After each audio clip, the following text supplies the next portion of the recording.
Start करते हैं। Hello क्या, हेलो गुड इवनिंग एवरीवन। अच्छा, इस चैप्टर के बारे में लगभग ज्यादातर बच्चों को पता होगा, क्योंकि आपके स्कूल में भी यही चैप्टर स्टार्ट होने वाला है, जो कि ये नवा चैप्टर जिसका नाम है समांतर चतुर्भुजों और त्रिभुजों का क्षेत्रफल, यानी कि areas of parallelograms and triangles. ठीक है, ये है हमारा चैप्टर। अच्छा, ये सभी को पता होगा कि जो पोल सेक्शन है उसमें जाके आंसर कैसे करते हैं, ये सभी बच्चे काफी टाइम से देते हुए भी आए हैं। ठीक है, अब हम आगे चलते हैं। इसका पहला जो कॉन्सेप्ट है द्विविमीय आकृति या टू डायमेंशनल शेप, उनको हम पढ़ते हैं और समझने की कोशिश करते हैं कि टू डायमेंशनल शेप होती क्या है। पहला तो ये होती क्या है, दूसरा है कि इनको पढ़ने की जरूरत क्यों पड़ती है। ठीक है, दोनों चीजों को हम समझने की कोशिश करेंगे, और इनके अलावा भी क्या कोई और आकृति या कोई और शेप्स होती हैं, वो भी हम सीखने की कोशिश करेंगे। ठीक है, जिसका जो भी डाउट होगा अनम्यूट करके पूछ लेना, क्योंकि आज के क्लास में कम बच्चे हैं, तो आप अनम्यूट करके भी पूछ सकते हो या लिख के भी पूछ सकते हो, कमेंट में पूछ सकते हो। ठीक है, अगर मैं इसकी परिभाषा की बात करूं तो सबसे पहले परिभाषा समझते हैं। तो ऐसी कोई भी आकृति, ठीक है, ऐसी कोई भी आकृति जिसे आप पेन और पेपर की हेल्प से बना सकते हो, मतलब जो आप पेन से पेपर पे बना सकते हो, ऐसी कोई भी आकृति द्विविमीय आकृति कहलाती है। जनरली इनकी केवल लंबाई और चौड़ाई ही होती है। ठीक है, अब इसकी द्विविमीय का क्या मतलब है? द्वि का मतलब होता है दो, ठीक है, और विमीय मतलब विमा। अब विमा क्या होती है? विमा का मतलब होता है एक तरह से दिशा। ठीक है, मतलब ऐसी आकृति जो केवल दो दिशाओं में फैली हुई हो।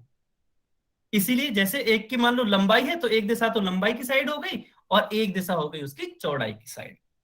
तो ये होती है द्विविमीय आकृति, कि ऐसी कोई भी आकृति जिसकी केवल दो, जो केवल दो दिशाओं में फैली हुई हो, उसे हम द्विविमीय आकृति कहते हैं। अब क्या ये आपको डेफिनेशन याद रखनी है? बिल्कुल नहीं, याद नहीं रखनी, केवल समझनी है कि द्विविमीय आकृति होती क्या है। तो ऐसी आकृति जिनको हम जनरली पेन पर आसानी से बना सकते हैं, पेन पेपर से आसानी से बना सकते हैं। ठीक है, अब यदि मैं उनको उदाहरण की बात करूं तो इस तरह की आपको एक बहुत ही अजीब सी आकृति दिख रही होगी। अभी हम आकृतियों के नाम पे नहीं आ रहे कि इस आकृति का नाम क्या है, लेकिन आप सभी बना सकते हो ना। ये बताओ, इस जो आकृति आपको दिख रही है उसको पेन पेपर पे आसानी से बना सकते हो ना? यस और नो कमेंट पे लिख के बताओगे। हाँ, बना सकते हो ना। तो ऐसी आकृतियां जनरली द्विविमीय आकृतियां कहलाती हैं। ठीक है, अच्छा, अब इनमें अंतर क्या होता है मैं बता देता हूं। देखो, जो द्विविमीय आकृति होती है ना, उन्हें हम केवल पेपर पे ही बना सकते हैं, उनको ऐसे हाथ में ले नहीं सकते, फील नहीं कर सकते। फील मतलब महसूस नहीं कर सकते। ठीक है, अच्छा, जैसे उदाहरण लेके बताऊं, मेरे पास भी पेन है, सबके हाथ में पेन होगा। अब पेन चूंकि हम उसको हाथ में उठा सकते हैं, तो ये द्विविमीय आकृति नहीं है। ठीक है, तो फिर आपको लगेगा कि सर फिर ऐसे तो द्विविमीय आकृति कोई होगी ही नहीं जिसको हम हाथ से उठा सकते हैं। बिल्कुल नहीं होगी। तो फिर हम पढ़ते क्यों हैं? क्वेश्चन ये आएगा ना, फिर हम पढ़ते क्यों हैं? जब जिन चीजों को हम डेली लाइफ में देख ही नहीं रहे, तो उनको हम पढ़ेंगे क्यों? ठीक है, अच्छा, उनको पढ़ने का ना एक बहुत ही छोटा सा उदाहरण मैं आपको देता हूं। आपने खेत देखे अपने आसपास? खेत देखे? सभी बच्चे बताएंगे यस और नो। खेत देखे हैं सभी ने? हाँ, ठीक है, खेत देखे ना, उसकी भी लंबाई और चौड़ाई कुछ होती है। ठीक है, अब हमें क्या करना है, मान लो हमें उस खेत में कुछ बीज डालना है या हमें उस खेत को जोतना है। ठीक है, कुछ भी करना है, तो हमें क्या चाहिए? हमें उसकी लंबाई और चौड़ाई की जरूरत पड़ती है। ठीक है, मतलब हमें या तो उसके क्षेत्रफल की जरूरत पड़ेगी या उसके परिमाप की जरूरत पड़ेगी। अब परिमाप और क्षेत्रफल क्या होता है वो अलग होता है, अभी के लिए आप लंबाई और चौड़ाई समझ लो। हालांकि आप में से काफी बच्चों को पता होगा कि परिमाप और क्षेत्रफल क्या होता है, लेकिन समझने के लिए आप क्या, कि अगर मैं हमें मान लो उसमें कुछ बीज डालना है कुछ भी, या उसको जोतना है, तो हमें पता होना चाहिए ना कि उसकी लंबाई कितनी है और उसकी चौड़ाई कितनी है। तभी तो उसी के आधार पर तो हम उसमें पता कर पाएंगे कि अगर मैं ट्रैक्टर से जोतता हूं तो वो कितना डीजल खाएगा ट्रैक्टर। ठीक है, ये कितने डीजल की खपत होगी। तो उस सब के आधार पर ही हम बता पाते हैं। जैसे मैं एक और उदाहरण देता हूं। जैसे आपने देखा होगा कि आपका जो खेत होता है जनरली हेक्टेयर में या बीघा में होता है। ठीक है, और सभी जिसके पास खेत होता है ना, सबके पास ट्रैक्टर नहीं होता। अब वो क्या करते हैं, वो किसी ऐसे इंसान से कांटेक्ट करते हैं जिसके पास ट्रैक्टर हो, और उससे बोलते हैं कि भाई मेरा खेत जोतना है। तो अब फिर वो जुताई का पैसे किस हिसाब से लेता है? तो वो यही पूछता है ना, ये बताइए खेत कितना है। ठीक है, अब वो खेत जनरली बीघा में या हेक्टेयर में आता है, और वो हेक्टेयर जो वो हेक्टेयर है या बीघा है, वो लंबाई और चौड़ाई से ही मिलके बना होता है। अच्छा, अब फिर यहाँ मतलब क्या निकल के आया? मतलब ये निकल के आया कि अगर खेत को देखोगे तो खेत का हमें ये नहीं देखना कि खेत किस प्रकार की आकृति है, बस हमें ऊपर से ये देखना होता है कि खेत किस प्रकार का दिख रहा है। क्या वो आयताकार है, क्या वो त्रिभुजाकार है, क्या वो चतुर्भुज के आकार का, किस आकार का है, ताकि हम उसकी लंबाई और चौड़ाई निकाल के जब हमें उसमें जुताई करवानी है तो उसके पैसे निकाल सके कि कितना खर्चा आएगा। ठीक है, इसीलिए हम जनरली द्विविमीय आकृतियों को पढ़ते हैं। अच्छा, इसका दूसरा उदाहरण और एक और दे देता हूं मैं अभी ना अपनी स्क्रीन स्टॉप कर रहा हूं और मैं आपको एक ये वाली डायरी दिखा रहा हूं। ठीक है, एक कॉपी मान लो, ये कॉपी है। ठीक है, अभी वैसे तो कॉपी ये त्रिविमीय है, क्यों? क्योंकि इसमें लंबाई और चौड़ाई तो है लेकिन इसकी कुछ मोटाई भी है, उस पर हम हालांकि आगे आएंगे त्रिविमीय क्या होता है। ठीक है, अच्छा, इसको ना काफी को ये सही से दिख नहीं रही होगी। हाँ, अभी ये काफी बच्चों को सही से दिख रही होगी। ठीक है, अब मुझे क्या करना है, मुझे इस कॉपी का क्या करना है, इस पे कवर चढ़ाना है। ठीक है, तो मुझे क्या इसकी मोटाई भी चाहिए, इसकी लंबाई भी चाहिए और इसकी चौड़ाई भी चाहिए, तभी तो मैं इस पे बता पाऊंगा कि कितना इस पे पेपर लगाना है मुझे जो कवर आएगा। अब दूसरी बात ये कि मुझे ना केवल एक साइड पे इसका स्टिकर लगाना है। क्यों? केवल फ्रंट साइड पे लगाना चाह रहा हूं ताकि ये थोड़ी सी अच्छी दिखे।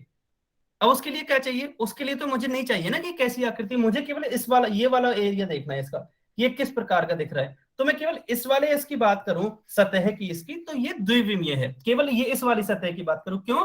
क्योंकि इसमें एक तो ये ऊंचाई है और एक ये चौड़ाई है, या लंबाई या चौड़ाई, कोई भी दो चीज होंगी।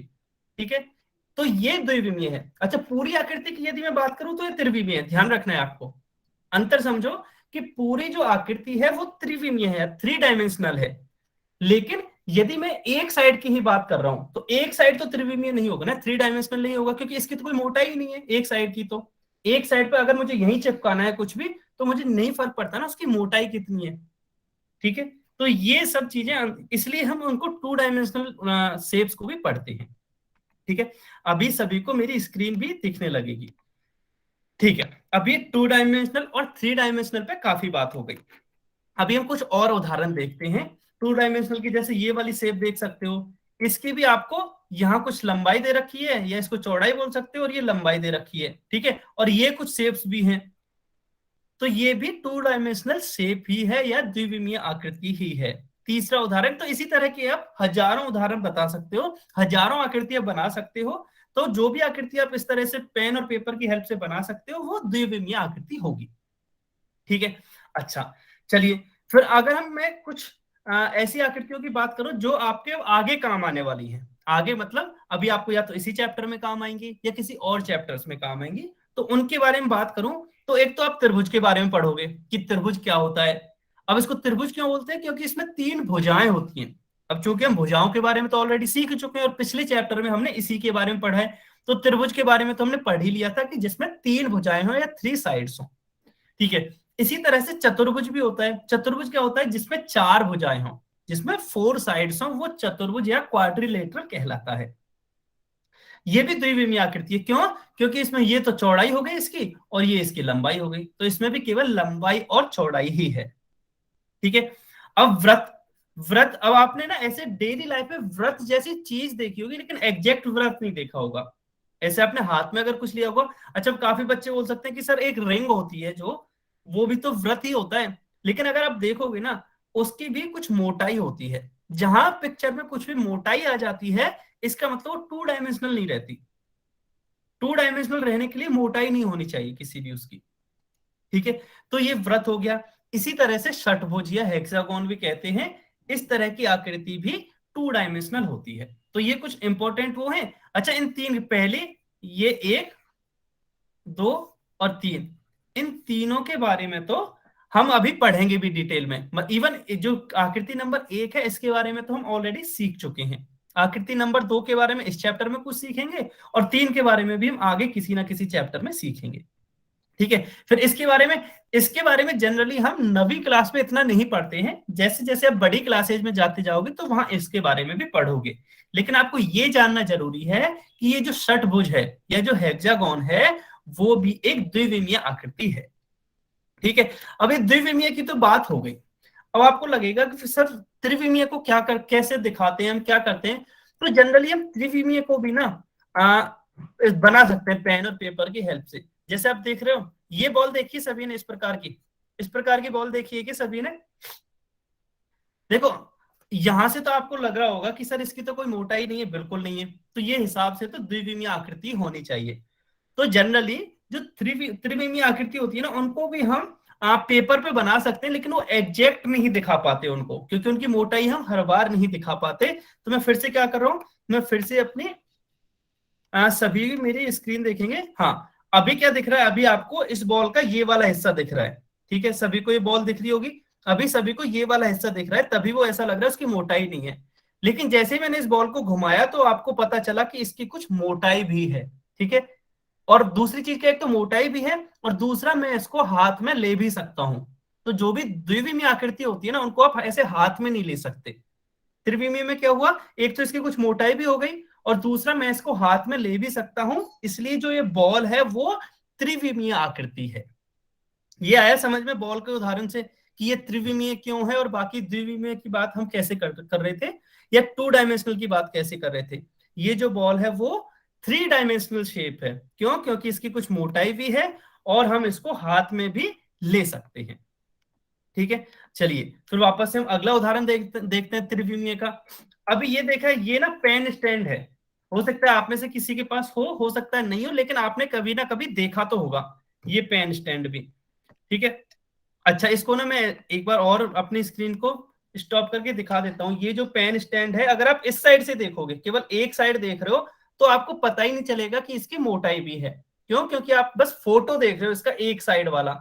लेकिन जैसे ही मैंने इस वीडियो में इसको घुमाना स्टार्ट किया, तो आपको पता चला कि इसमें मोटाई भी हो गई, क्यों, क्योंकि आप नीचे की साइड से देख सकते हो कि ये तो व्रत टाइप का है। अब व्रत क्या होता है उसके बारे में भी हम पढ़ेंगे, पर आप में से ये तो पता होगा कि व्रत क्या होता है, ठीक है। ये वृत्ताकार टाइप का है, लेकिन केवल ये वाला हिस्सा इसका वृत्ताकार आकार का है। अब इसका मतलब क्या हम ये बोलेंगे कि वृत्ताकार आकृति है? बिल्कुल नहीं। क्यों? क्योंकि जब हमने आकृति को असली में देखा पूरी तरह से, तो ये कुछ इस तरह की आकृति है, जिसमें नीचे का हिस्सा है केवल वृत्ताकार, बाकी इसमें ऊंचाई भी है और ऐसे घुमा भी हम इसको सकते हैं, ठीक है। अच्छा, ये हो गया।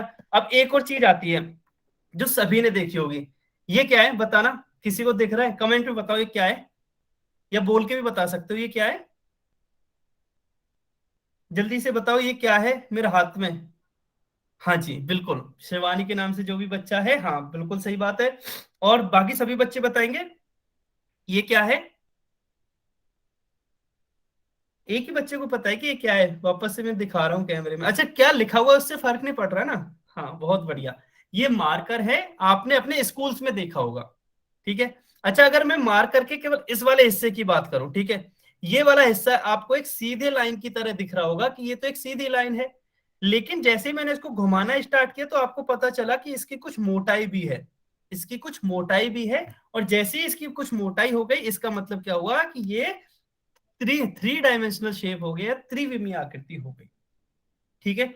अब ये बताइए, इसी तरह से घन भी होता है, घनाभ भी होता है त्रिविमीय आकृति। आपको समझ में आया ना कि त्रिविमीय और द्विविमीय में क्या अंतर होता है?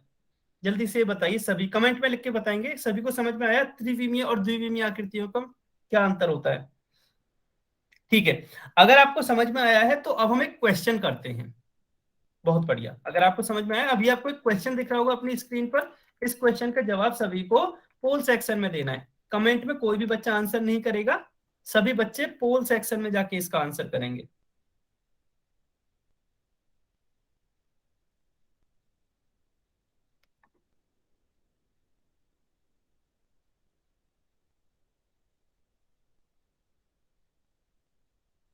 बहुत बढ़िया, काफी बच्चे आंसर कर भी चुके हैं।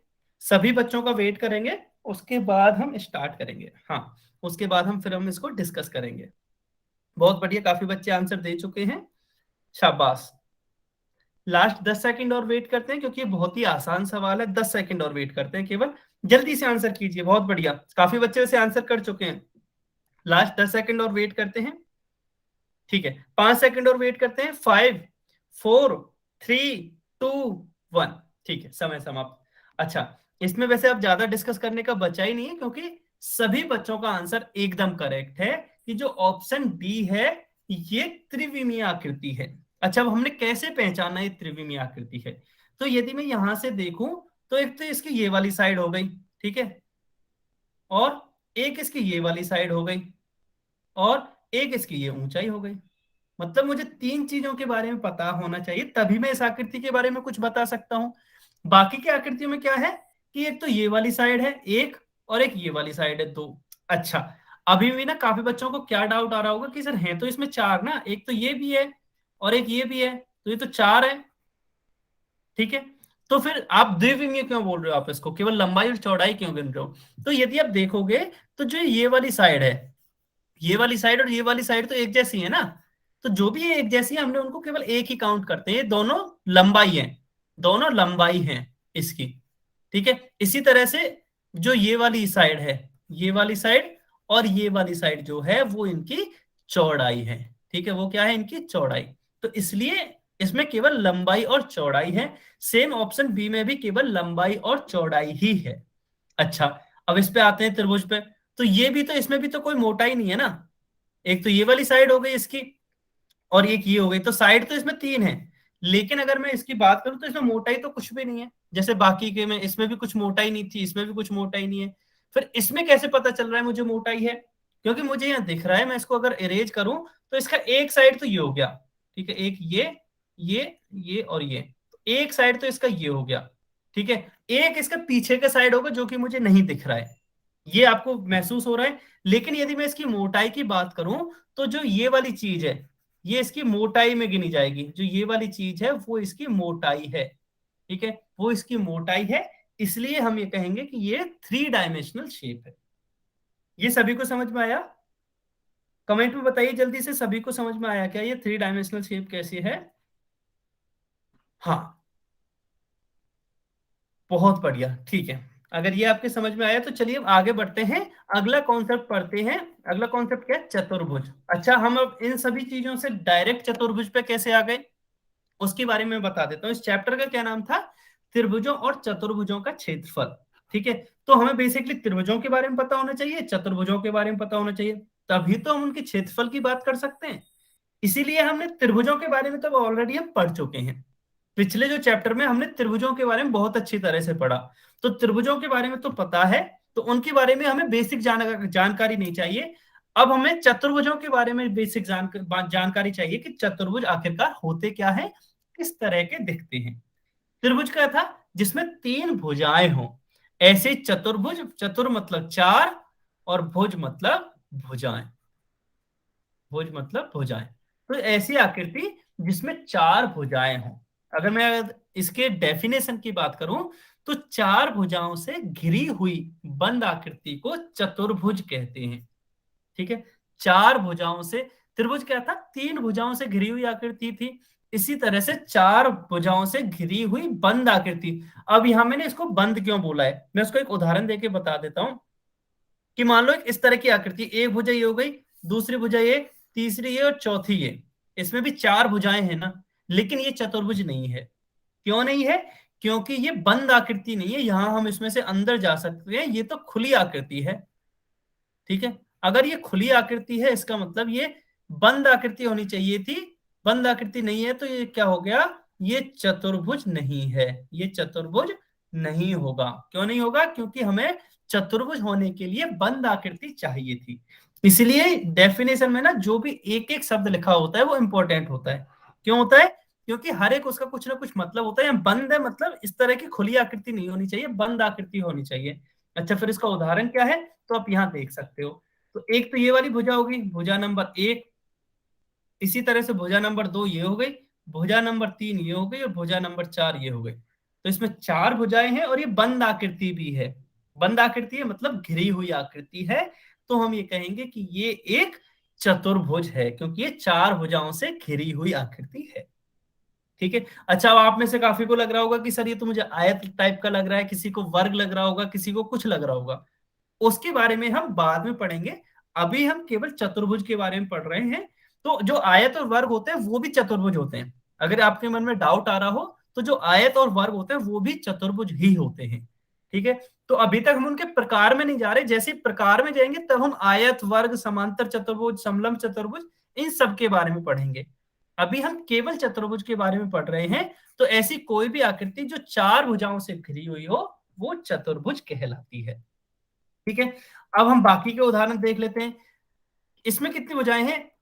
आकृति नंबर 1 में जल्दी से बताइए, आकृति नंबर 1 2 3, एक में बताइए ये कितनी भुजाएं हैं, इसमें भुजा गिन के बताइए। सभी बच्चे बताएंगे भुजाएं कितनी हैं। ठीक है, तो बच्चे आपने आंसर किया है कि इसमें भुजा या साइड्स तो हैं 4। अब ये खुली आकृति है या बंद आकृति है, इसके बारे में भी हम पढ़ चुके हैं। जब हमने पिछले चैप्टर का पहला कॉन्सेप्ट पढ़ा था, खुली और बंद आकृति था, क्लोज्ड। बिल्कुल, ये कैसी है? क्लोज्ड शेप है या फिर बंद आकृति है। बिल्कुल, ये कैसी है? बंद आकृति है, मतलब क्लोज्ड शेप है। ठीक है। अच्छा, अगर ये क्लोज शेप है और 4 भुजाओं से घिरी हुई है, तो इसका मतलब है ये चतुर्भुज होगा। ये क्या होगा? चतुर्भुज या क्वाड्रिलेटरल होगा। ठीक है। इसी तरह से आप सेकंड और थर्ड इमेज में भी या थर्ड आकृति में भी देख सकते हो कि ये दोनों 4 भुजाओं से घिरी हुई हैं और दोनों ही बंद आकृति हैं। अगर ये दोनों 4 भुजाओं से भी घिरी हुई हैं और बंद आकृति भी हैं, तो हम ये कहेंगे कि ये भी चतुर्भुज होगा। चतुर्भुज या फिर क्वाड्रिलेटरल होंगे। ठीक है, ये दोनों शेप्स के बारे में पता चल गया। हाँ, बहुत बढ़िया। चलिए अब हम आगे चलते हैं। अब कुछ दैनिक जीवन में देख लेते हैं कि आपने कहाँ देखा होगा इस तरह की आकृतियों को। ये चेस खेला है, ये चेस खेला है, किसने चेस देखा है? देखा भी है क्या? चेस बोर्ड आता है, उसके ऊपर जो छपा हुआ होता है वो कुछ इस तरह का होता है। ठीक है, वो भी चतुर्भुजाकार होता है। ये भी एक चतुर्भुज का उदाहरण है। क्या है? ये भी एक चतुर्भुज का उदाहरण है। इसी तरह से ये ताश के पत्ते, अच्छा ये तो जीवन में कभी ना कभी सभी ने देखे तो होंगे। ठीक है, खेलना जरूरी नहीं है, आपने देखे जरूर होंगे कि ताश के पत्ते किस तरह के होते हैं। तो वो भी चतुर्भुज के उदाहरण होते हैं। वो भी क्या होते हैं? चतुर्भुज के उदाहरण होते हैं। अब ये क्या दिख रहा है सभी को? ये कोई आकृति दिख रही है कि मैं इसका नाम बाद में बताऊंगा। आपको किस तरह की आकृति दिख रही है? ठीक है, बहुत बढ़िया। हाँ, बिल्कुल, ये काइट है या फिर हम इसको पतंग कहते हैं। बिल्कुल, सभी का आंसर एकदम सही है, या फिर हम इसको पतंग कहते हैं। अब यदि सभी ने पतंग भी देखी होगी, अगर आप पतंग की बात करो तो पतंग भी तो यही है ना, उसमें भी तो 4 भुजाएं होती हैं। इसलिए ये जो काइट या पतंग होती है वो भी चतुर्भुज होती है। वो भी चतुर्भुज होती है। अच्छा, इसी तरह के अब ये वाला निशान क्या बता रहा है यहाँ? ये हमने रखा क्यों इसको उदाहरण में? तो अब जब भी कहीं भी ट्रेवल करते हो, कहीं भी यात्रा करते हो, चाहे बस से करो, बाइक से करो, पैदल करो, कैसे भी करो, आपने इस तरह के साइन बोर्ड देखे होंगे। साइन बोर्ड क्या होता है? कि जहां दिशा दी हुई होती है कि आप धीरे चलिए या इधर मुड़िए या ऐसी चीजें होती हैं, वो एक बोर्ड पे लिखी हुई होती है। अब जो वो बोर्ड होता है वो भी चतुर्भुजाकार होता है, या वो भी एक चतुर्भुज या क्वाड्रिलेटरल का उदाहरण है। ठीक है, बहुत बढ़िया। अगर आपको ये समझ में आ रहा है तो चलिए हम चतुर्भुज की कुछ प्रॉपर्टीज देख लेते हैं या गुण देख लेते हैं कि चतुर्भुज के आखिरकार क्या क्या गुण होते हैं, ताकि मैं पहचान पाऊं कि कोई भी आकृति चतुर्भुज है या नहीं है। उसके बारे में हम सीख लेते हैं। तो चतुर्भुज के उदाहरण तो हमने पहले ही सीख लिया था। अगर मैं इसके भुजाओं की बात करूं, देखिए भुजाओं की बात करूं तो हमने देख लिया था, भुजा नंबर 1 ये है, भुजा नंबर 2 ये है, भुजा नंबर 3 ये है और भुजा नंबर 4 ये है। इसका मतलब क्या है कि चतुर्भुज में भुजाएं होती हैं 4। ठीक है, अब हम बात करते हैं कोणों की। तो एक तो ये कोण हो गया, कोण नंबर 1, एक ये हो गया कोण नंबर 2, एक ये हो गया कोण नंबर 3, एक ये हो गया 4। तो ये भी हमेशा सत्य होगा कि जो नंबर ऑफ एंगल्स हैं या जो कोणों की संख्या है वो भी 4 होगी। चतुर्भुज है ना, जैसे त्रिभुज में सब कुछ 3-3 था, भुजाएं भी 3 थी, कोण भी 3 थे और शीर्ष भी 3 थे। इसी तरह से चतुर्भुज में क्या है? भुजाएं भी 4 होती हैं, शीर्ष भी 4 होते हैं और कोण भी 4 होते हैं। अब पहले शीर्ष पे आ जाते हैं कि शीर्ष क्या होता है।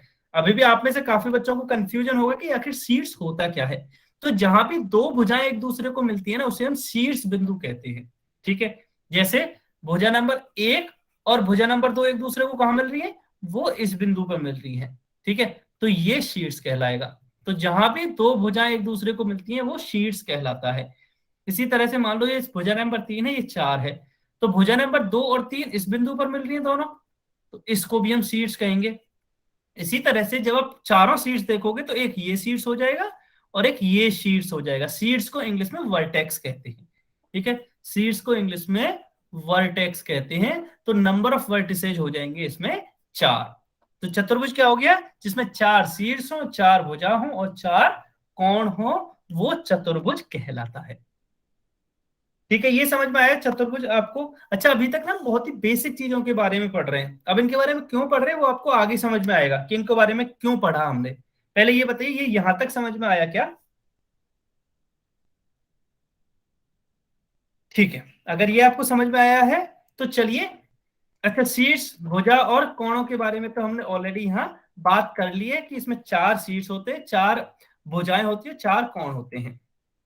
अब आते हैं कि चतुर्भुज के प्रकार कौन कौन से होते हैं। ठीक है, चतुर्भुज के प्रकारों पर आते हैं। तो ये सभी, अच्छा, इन सभी के बारे में भी हम आगे पढ़ेंगे, बिल्कुल पढ़ेंगे। लेकिन उससे पहले आपको नाम जानना जरूरी है कि समांतर चतुर्भुज यानी कि पैरेललोग्राम, एक टाइप ये होता है उसका। दूसरा टाइप आयत होता है, एक वर्ग होता है, एक समचतुर्भुज होता है, एक समलंब चतुर्भुज होता है और एक काइट या पतंग होती है। तो ये सभी चतुर्भुजों के प्रकार होते हैं। इनके बारे में हम डिटेल में आगे पढ़ेंगे। बस यहाँ आपको नाम ध्यान रखना जरूरी है, नहीं भी रखोगे तो भी चल जाएगा। वैसे आप में से काफी बच्चों को कुछ नाम तो पता होंगे, जैसे आयत का बहुत ही जाना पहचाना नाम है, आयत सब जानते होंगे। वर्ग सब जानते होंगे, ये भी जाना पहचाना नाम है। समांतर चतुर्भुज भी जानते होंगे। अच्छा, सम चतुर्भुज ये और समलंब चतुर्भुज, ये दो चीजें ऐसी हैं जिनको कम बच्चे जानते हैं। हो सकता है आप में से ये भी जानते होंगे, लेकिन कम बच्चे जानते हैं। ठीक है, अच्छा, पतंग के बारे में नाम तो सबने सुना होगा कि काइट होती क्या है, लेकिन उसमें गुण क्या क्या होते हैं।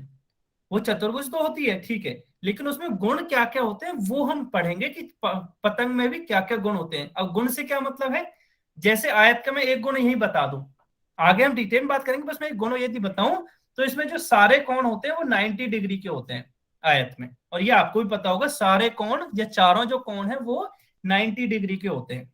ठीक है, इसी तरह से पतंग की भी कुछ प्रॉपर्टीज होती हैं, वो हम आगे पढ़ेंगे। यहां तक चतुर्भुजों पर बेस्ड अब हम एक क्वेश्चन कर लेते हैं, जो कि अब आप अपनी स्क्रीन पर देख सकते हो। Question number 2।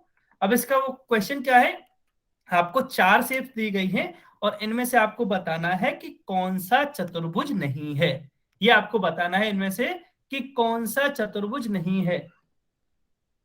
सभी बच्चे बताएंगे, सभी बच्चे आंसर देंगे कि इनमें से कौन सा चतुर्भुज नहीं है।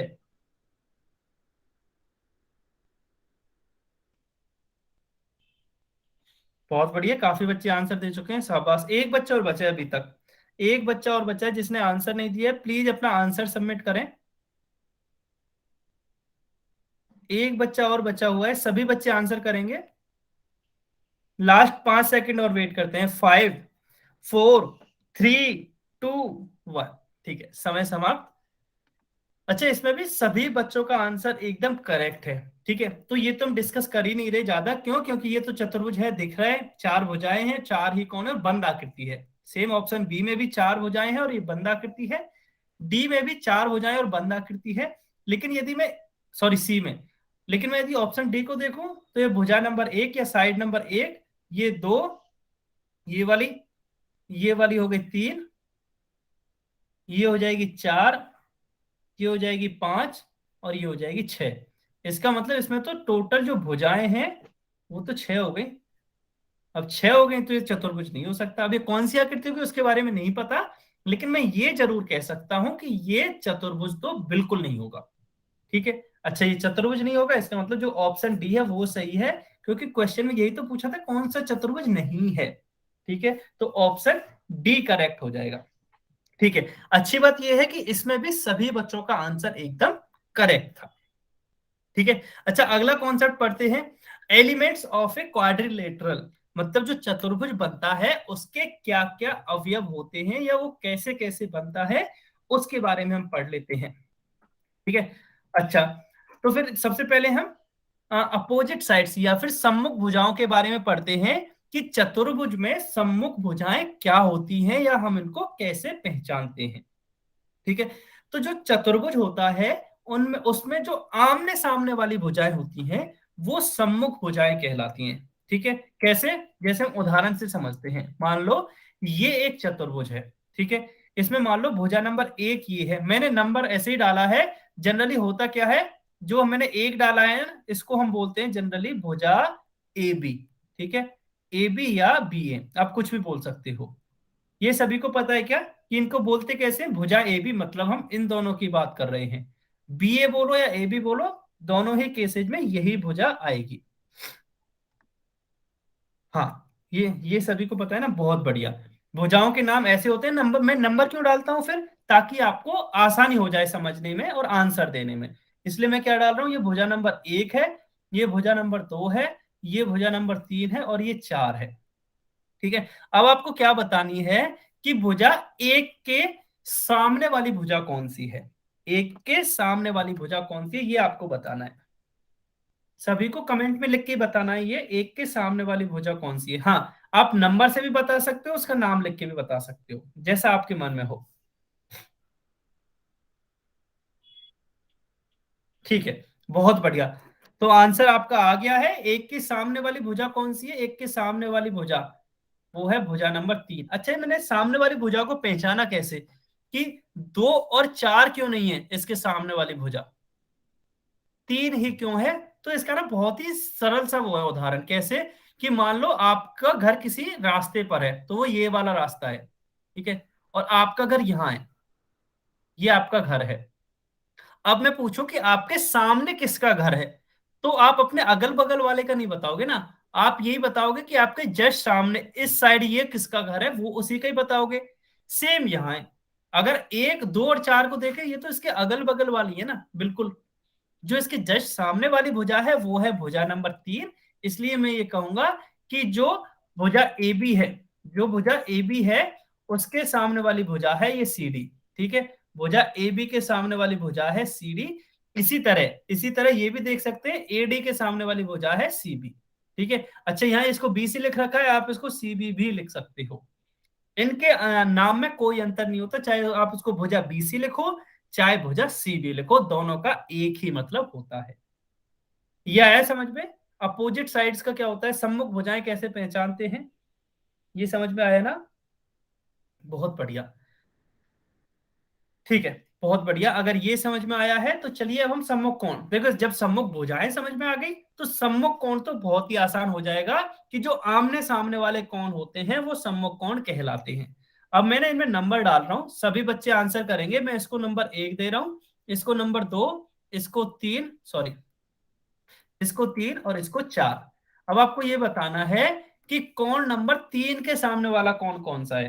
तीन, कौन नंबर 3 के सामने वाला कौन कौन सा है, सभी को कमेंट में लिख के बताना है। सभी बच्चे कमेंट में लिख के बताएंगे, सभी बच्चे कमेंट में लिख के बताएंगे कौन नंबर 3 के सामने वाला कौन कौन सा है।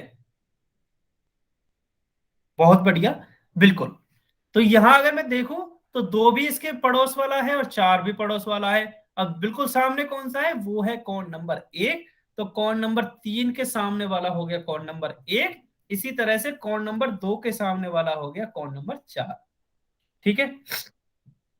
हाँ, तो ये सभी, हाँ बिल्कुल सही बात है, कौन नंबर 2 के सामने वाला हो गया। तो सम्मुख कौन भी समझ में आ गए। अच्छा, अब हम इनको नाम से लिख लेते हैं। जनरली कोणों के नाम कैसे लिखते हैं, जिस शीट्स पे वो बने होते हैं उसी के नाम से। जैसे यदि मैं इसकी बात करूं तो ये होता है कौन सी, ये वाला, क्योंकि ये शीर्ष सी पे बन रहा है। इसी तरह से ये वाला जो कौन है वो शीर्ष डी पे बन रहा है, तो हम इसको बोलते हैं जनरली कौन डी। ये इनका नाम होता है। जैसे भुजाओं का बोला था ना, कि ये वाली जो भुजा है, तो इसको आप बीसी भुजा लिख लो या सी भी भुजा कैसे लिख लो। इसी तरह से कोणों को भी हम उनके वर्टेक्स या फिर उनके शीर्ष के नाम से देते हैं। ये कौन सी होगा और ये कौन डी होगा। अच्छा, तो फिर इससे क्या समझ में आया कि ये दोनों जो कौन है वो आमने सामने वाले हैं, मतलब कौन ए और कौन सी, कौन ए और कौन सी ये सम्मुख कौन है, और कौन डी और कौन बी ये भी सम्मुख कौन है। कौन बी और कौन डी ये भी सम्मुख कौन है। ठीक है, यहां तक समझ में आया सभी को। सभी को समझ में आया कि यहां तक सम्मुख भुजा और सम्मुख कोण समझ में आया। ठीक है, तो हम क्या करते हैं, फिर हम आज की क्लास बस यही खत्म करते हैं। अगर आपका कोई डाउट हो तो आप अपना डाउट बता दीजिए। अगर आपका कोई डाउट है क्या, ये बताना। आपका कोई डाउट है। बस नो आज की सर। क्लास यहीं तक, यहीं तक थी। हाँ, नो सर।